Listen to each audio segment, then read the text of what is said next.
नमस्कार दोस्तों, स्वागत है आपका मेरे चैनल नॉट ओनली एस्ट्रो पर। और दोस्तों, जैसा कि हमें मालूम है कि हम भारतीय इतिहास का अध्ययन कर रहे हैं आजकल। और भारतीय इतिहास के अध्ययन की श्रृंखला में हम लोग आधुनिक भारत के इतिहास का अध्ययन कर रहे हैं। तो आधुनिक भारत के इतिहास का अध्ययन हम लोगों ने शुरू किया था पिछले महीने, और अध्ययन करते हुए हम लोग अपने कुछ महत्वपूर्ण टॉपिक्स कवर कर चुके थे। और इस समय जो हम लोग टॉपिक्स अध्ययन कर रहे थे वो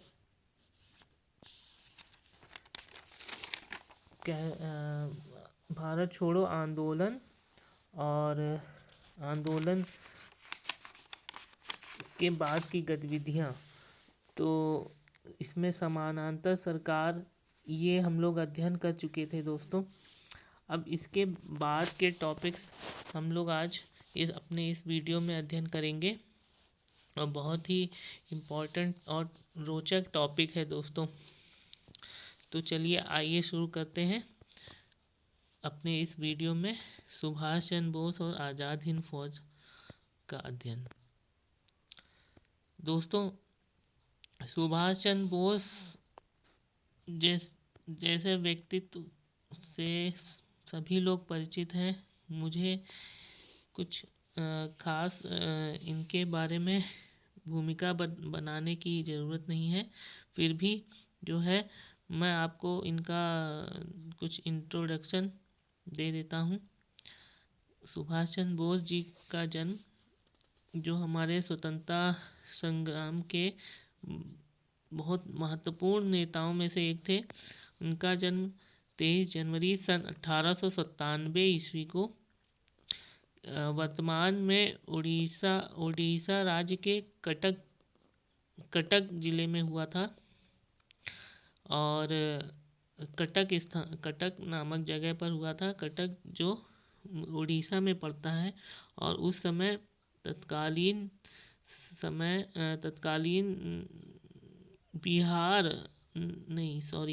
बंगाल प्रांत का हिस्सा था। बंगाल प्रांत में पड़ता था और इस समय कटक। तो इनके पिता का नाम जानकी नाथ बोस था, जो पेशे से वकील थे, और इनकी माता का नाम श्रीमती प्रभा देवी था। तो दोस्तों, मैं ये भी बता देता हूँ कि ये इनके कई भाई बहन थे, और कुल ये मिलाकर 14 भाई बहन थे। और ये 9वें नंबर की संतान थी जानकी नाथ बोस और प्रभा देवी की। ये अपने 6 भाइयों में से 5वें नंबर के थे, और इनकी 8 बहनें थीं। ठीक है दोस्तों, आगे चलते हैं। इन्होंने 1919 में कलकत्ता विश्वविद्यालय से दर्शन शास्त्र में स्नातक उपाधि हासिल की, बीए किया। और इसके बाद इन्होंने 1920 में भारतीय नागरिक सेवा की परीक्षा उत्तीर्ण की। और इन्होंने कैम्ब्रिज विश्वविद्यालय से भी स्नातक की उपाधि दोस्तों हासिल की थी 1921 में। ठीक है, यहाँ पे मेंशन नहीं है, लेकिन मैं बता देता हूँ आपको। और इसके बाद जब इन्होंने राजनीतिक जीवन में प्रवेश किया तो कांग्रेस के अध्यक्ष रहे 1938 से 1939 तक। और जैसा कि मैंने अपने पिछले वीडियो में आपको बताया है कि जो वर्ष 1938 का कांग्रेस का वार्षिक हरिपुरा अधिवेशन होता है, उसके अध्यक्ष रहे थे सुभाष चंद्र बोस। ठीक है दोस्तों, आगे बढ़ेंगे। इन्होंने 1939 में फॉरवर्ड ब्लॉक नामक संस्था की स्थापना की।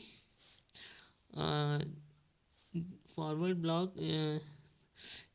नामक संस्था की स्थापना की, जिसमें एक तरह से सेना का गठन किया।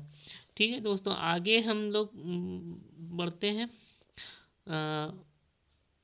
विशेष है 1943 में आज़ाद हिंद फौज की कमान संभाली थी इन्होंने। ठीक है, इसमें क्या गतिविधियां होती हैं ये मैं आपको आगे बताऊंगा। पहले इनके बारे में जान लेते हैं पूरा। सुभाष चंद्र बोस को नेताजी की उपाधि मिली थी। नेताजी, इनके अनुयायियों ने, इनके साथी सैनिकों ने इनको नेताजी की उपाधि से संबोधित किया था, और इनको देश नायक की कहा था रविन्द्रनाथ टैगोर जी ने।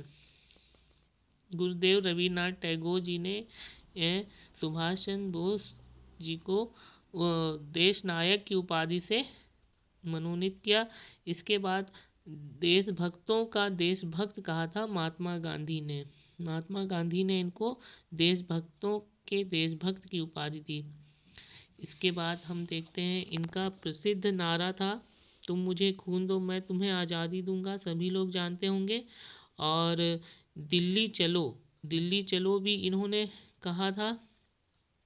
आज़ाद हिंद फौज की कमान संभालने के बाद जब ये सिंगापुर में, तो सिंगापुर में अपने भाषण से संबोधित करते हैं सेना को, तो ये दिल्ली चलो का नारा देते हैं। इसके बाद इन्होंने जय हिंद जैसे फेमस नारे भी दिए थे। ठीक है, जय हिंद भी कहा था। और देखते हैं, देखिए सुभाष चंद्र बोस जी ने 21 अक्टूबर 1943 को सिंगापुर में स्वतंत्र भारत की अस्थायी सरकार, जिसको आज़ाद हिंद सरकार के नाम से जाना जाता है, इसका गठन किया था। आज़ाद हिंद सरकार नामक अस्थायी सरकार का गठन किया था सिंगापुर में, जो स्वतंत्र भारत की पहली अस्थायी सरकार थी। दोस्तों, मैं बताना चाहूँगा आपको, इस सरकार को जर्मनी, जापान, इटली और जैसे टोटल 11 देशों ने इस सरकार को मान्यता भी दे दी थी। ठीक है दोस्तों, 11 देशों ने इस सरकार को मान्यता दे दी थी। आगे हम बढ़ेंगे, देखेंगे आज़ाद हिंद फौज के गठन की वास्तविक रूपरेखा क्या थी।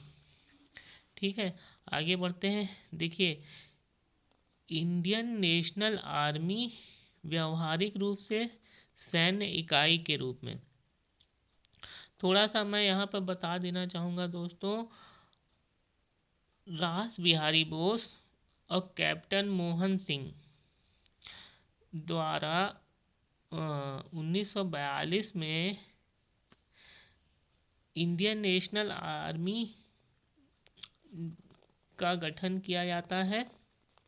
ठीक है दोस्तों, और इसका गठन सैन्य इकाई के रूप में किया जाता है, और ये मार्च अप्रैल 1942 में कैप्टन मोहन सिंह द्वारा इसका मतलब गठन की शुरुआत कर दी जाती है। आज़ाद हिंद फौज का गठन कैप्टन मोहन सिंह के मन का विचार था। ठीक है दोस्तों, और इसको कैप्टन मोहन सिंह और रास बिहारी बोस द्वारा आगे बढ़ाया गया। ठीक है, और इसमें इनके एक साथी भी थे, कैप्टन गिल। और इसकी देखिए, इसकी औपचारिक घोषणा कर दी जाती है Azad Hind Indian national army की। इसी को नाम दिया जाता है आज़ाद हिंद फौज या आज़ाद हिंद सेना। आज़ाद हिंद फौज, इसी को नाम दिया जाता है इंडियन नेशनल आर्मी को। ठीक है, देखिए सितंबर 1942 में इसकी औपचारिक घोषणा कर दी जाती है, और 21 अक्टूबर 1942 को इसका मतलब एकदम फाइनल, इसको आज़ाद हिंद फौज का गठन हो जाता है। ठीक है, आगे बढ़ेंगे। देखिए इसमें होता क्या है, रूपरेखा देखेंगे।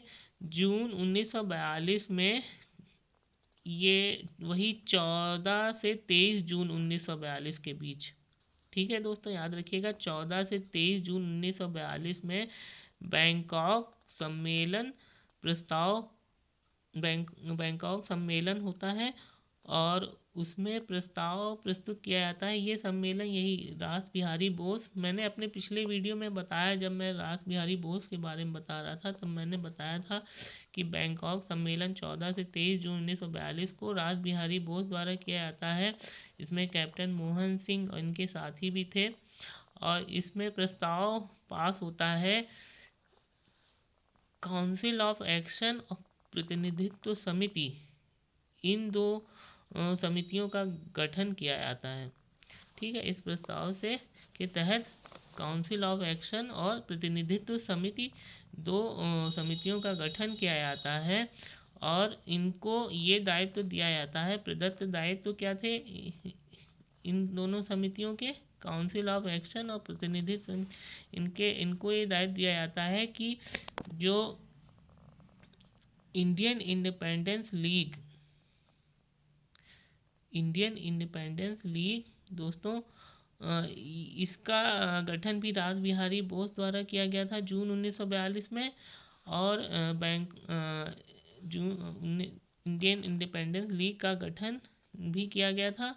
तो जो इंडियन इंडिपेंडेंस लीग थी और इंडियन नेशनल आर्मी थी, इसका गठन जापान द्वारा किया गया था। जो युद्धबंदी थे, भारतीय युद्धबंदी द्वितीय विश्व युद्ध में जिनको गिरफ्तार किया जाता है, उनको सम्मिलित करके जापान एक इंडियन नेशनल आर्मी का गठन करता है। तो उसको मिलाकर और इंडियन इंडिपेंडेंस लीग, इन दोनों के मध्य समन्वय स्थापित करना और अधीक्षण करना, ये दायित्व प्रदान किया जाता है। किसको? ये काउंसिल ऑफ एक्शन और प्रतिनिधित्व समिति को। ठीक है दोस्तों, ये आज़ाद हिंद फौज के गठन की रूपरेखा है। इसके बाद हम देखते हैं, इसके बाद दोस्तों यहाँ पर कुछ मतभेद हो गया था। इसके बाद सुभाष चंद्र बोस को बुलाया जाता है। मतभेद कैप्टन मोहन सिंह और उनके अनुयायियों और जापानी सेना के बीच होता है। तो फलस्वरूप कैप्टन मोहन सिंह और उनके साथ एक साथी जो कैप्टन गिल थे, उनको गिरफ्तार कर लिया जाता है। इसके बाद देखिए, इसमें नेतृत्व आज़ाद हिंद फौज के में जो नेतृत्व क्षमता थी, उसमें उसकी कमी हो जाती है।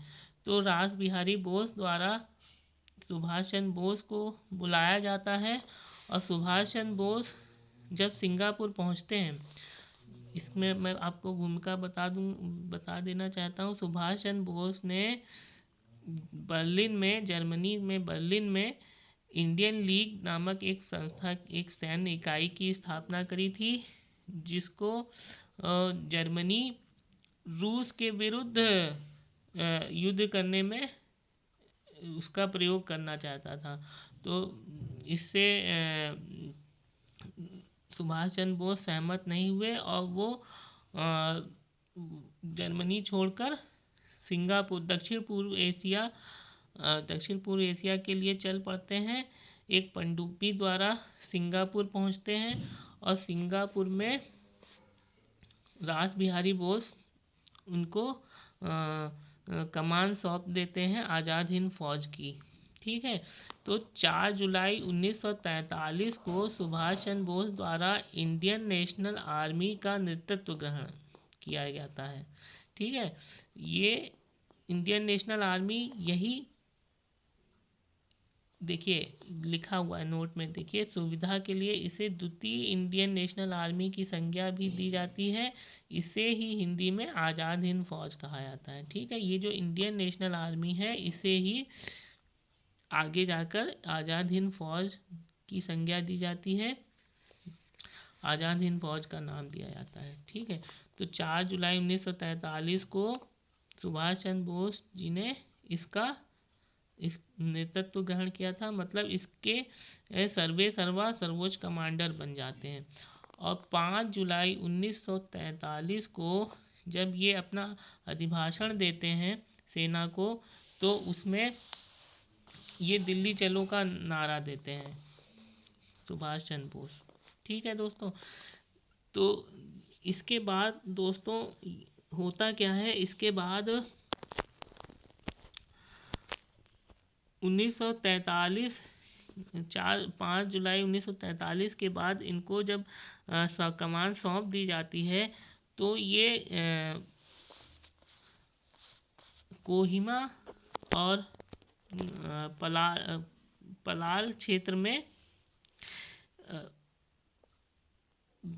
पलाल क्षेत्र में अंग्रेज़ों से लोहा लेते हैं, अंग्रेज़ों के साथ युद्ध करते हैं। 4 फरवरी 1944 को ये कोहिमा और उसके कुछ क्षेत्र को अंग्रेज़ों के चंगुल से छुड़ा लेते हैं और उसको मतलब उसको स्वतंत्र करा लेते हैं वहाँ।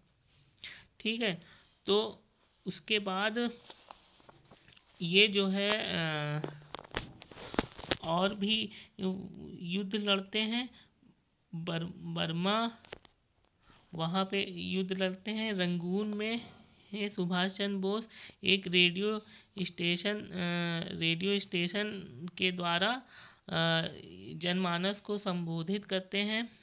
महात्मा गांधी को ये बताते हैं कि आज़ाद हिंद फौज जो इनके नेतृत्व में है, उनके द्वारा कुछ क्षेत्रों को जीत लिया गया है और उनसे आगे युद्ध में जीतने की लिए शुभकामनाएं और आशीर्वाद मांगते हैं महात्मा गांधी से। ठीक है दोस्तों, उसके बाद होता क्या है, जब वर्ष 1945 में जब हिरोशिमा नागासाकी पर परमाणु बम गिराया जाता है, तो जापान घुटने टेक देता है और जर्मनी भी हार मान लेता है द्वितीय विश्व युद्ध में। उसके बाद इस सेना का अभियान भी एक तरह से टूट जाता है। आज़ाद हिंद फौज का भी अभियान मकसद टूट जाता है और फलस्वरूप सुभाष चंद्र बोस टोक्यो के लिए रवाना हो जाते हैं 1945 में। और वहाँ जो है, वहाँ से एक विमान दुर्घटना में कहा जाता है कि इनकी मृत्यु हो गई। टोक्यो के एक हवाई अड्डे के पास कहा जाता है विमान दुर्घटना में इनकी मृत्यु हो गई, जो मतलब वर्तमान में ताइवान क्षेत्र के अंतर्गत आता है। लेकिन ये दोस्तों इस बात की पुष्टि अभी तक नहीं हुई है। ताइवान सरकार ने भी सन 1999 से में गठित एक आयोग को बताया था कि जो है 2005 में बता दिया था, ये पुष्टि कर दी थी कि इस तरह की कोई विमान दुर्घटना नहीं होती है ताइवान क्षेत्र में और इनकी मृत्यु एक रहस्य बन जाती है। और मतलब तब से देश में कई अलग अलग क्षेत्रों में भी इनके होने के दावे प्रस्तुत किए जाते हैं, जैसे फैजाबाद में गुमनामी बाबा और छत्तीसगढ़ में रायगढ़ ज़िले में इनके होने के दावे प्रस्तुत किए जाते हैं। लेकिन इस बात की अभी कोई भी पुष्टि नहीं हुई है। एक केस भी दाखिल होता है जिसमें इनके गायब होने के से संबंधित जो दस्तावेज हैं उनको सार्वजनिक किए जाने के लिए, लेकिन उस पर भी कोई अभी निर्णय नहीं निकलता है। ठीक है दोस्तों, इसमें हम देखेंगे, देखिए जब जापान घुटने टेक देता है, आज़ाद हिंद फौज का अभियान असफल हो जाता है, तो आज़ाद हिंद फौज के सेनानियों, मुख्य कमांडर और सेना अधिकारियों पर मतलब केस चलाया जाता है, मुकदमा चलाया जाता है। अंग्रेज़ों द्वारा झूठा मुकदमा चलाया जाता है देशद्रोह का। इसको सुप्रसिद्ध लाल किला मुकदमा के नाम से जाना जाता है, जो नवंबर 1945 में चलाया गया था। इसमें अभियुक्त थे ये कैप्टन राशिद अली। इनको 7 वर्ष का कारावास की सज़ा होती है। ये जो प्रेम सहगल, गुरबख्श सिंह ढिल्लन और शाहनवाज, ये तीनों सेना के कमांडर थे। इनको मृत्युदंड की सज़ा सुनाई जाती है। इन तीनों को मृत्युदंड की सज़ा सुनाई जाती है। प्रेम सहगल, गुरबख्श सिंह ढिल्लन और शाहनवाज, ये आज़ाद हिंद फौज के सेना के अधिकारी थे। तो इनको सज़ा सुनाने से जो जनता होती है, आम जनता भड़क जाती है और आम जनता ने इस मुकदमे के उसमें नारा दिया था कि लाल किले को तोड़ो, आज़ाद हिंद फौज को छोड़ो। ठीक है दोस्तों, तो इसमें फिर क्या होता है, समिति बनाई जाती है, आज़ाद हिंद फौज बचाव समिति। इसमें इसका नेतृत्व करते हैं समिति का भूला भाई देसाई। भूला भाई देसाई नेतृत्व करते हैं। प्रमुख सदस्य इसके होते हैं इस समिति के तेज बहादुर सप्रू, कैलाश नाथ काटजू, अरुणा आसफ अली और जवाहरलाल नेहरू, ये लोग इस समिति के सदस्य होते हैं। ये अपनी दलील देते हैं ये लोग, और उनको बचाने के लिए। लेकिन फिर भी क्या होता है, जो उस समय वायसराय लॉर्ड वेवेल था, उसने जो है पहले तो इनको मृत्युदंड दे दिया जाता है।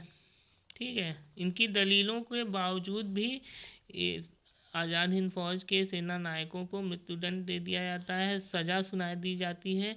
ठीक है, लेकिन जब लॉर्ड वेवेल ये देखता है कि जो है जनता भड़क गई है और जो है इस तरह से बहुत मतलब अंग्रेज़ों के छवि सही नहीं रहेगी और उनको मतलब दिक्कत होगी, तो लॉर्ड वेवेल ने अपने विशेषाधिकारों का प्रयोग करके लाल किला मुकदमे से मृत्युदंड की सज़ा को माफ़ कर दिया। तो इनकी मृत्युदंड की सज़ा को लॉर्ड वेवेल माफ़ कर देता है। ठीक है दोस्तों, लॉर्ड वेवेल का नाम से याद आता है, एक 1945 में ही वेवेल योजना प्रस्तुत करी गई थी। ठीक है दोस्तों, शिमला सम्मेलन होता है 25 जून 1945 को, और उसमें मतलब ये कहा जाता है कि जो है कि भारत में संवैधानिक सुधार की व्यवस्था बनाने के लिए ये सम्मेलन बुलाया गया है, और लॉर्ड वेवेल उसमें अपनी योजना प्रस्तुत करता है। तो वेवेल योजना के नाम से विख्यात है। इसमें ये कहा जाता है कि जब तक ब्रिटेन 1945 का विश्व युद्ध नहीं जीत जाता, तब तक भारत को जो है उसका साथ देना पड़ेगा, और युद्ध ख़त्म होने के बाद अंग्रेज़ सरकार भारतीयों के लिए एक संविधान बनाने की व्यवस्था करेगी। और इसमें कुछ सांप्रदायिक गतिविधियां भी होती हैं। इसमें मुस्लिमों को के लिए कहा जाता है कि जो है मुस्लिमों के प्रतिनिधि, मुस्लिम लीग मांग रखती है कि मुस्लिमों के प्रतिनिधि केवल मुस्लिम लीग ही चुनाव करे मुस्लिमों के प्रतिनिधियों का।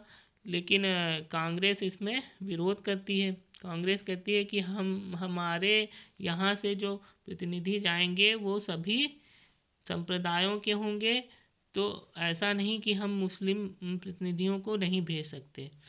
तो इसमें मुस्लिम लीग और कांग्रेस में मतभेद हो जाता है, और लॉर्ड वेवेल की ये योजना असफल हो जाती है। ठीक है दोस्तों, तो मैंने लॉर्ड वेवेल योजना 1945 शिमला सम्मेलन को भी बता दिया। तो दोस्तों, ये रहता है हमारा आज इस टॉपिक का वीडियो। अब हम अगले वीडियो में कैबिनेट मिशन की चर्चा करेंगे और संविधान सभा के पूर्व की गतिविधियों की चर्चा करेंगे। ठीक है दोस्तों, तब तक के लिए मुझे इजाज़त दीजिए। आपका बहुत बहुत आभार और धन्यवाद। नमस्कार।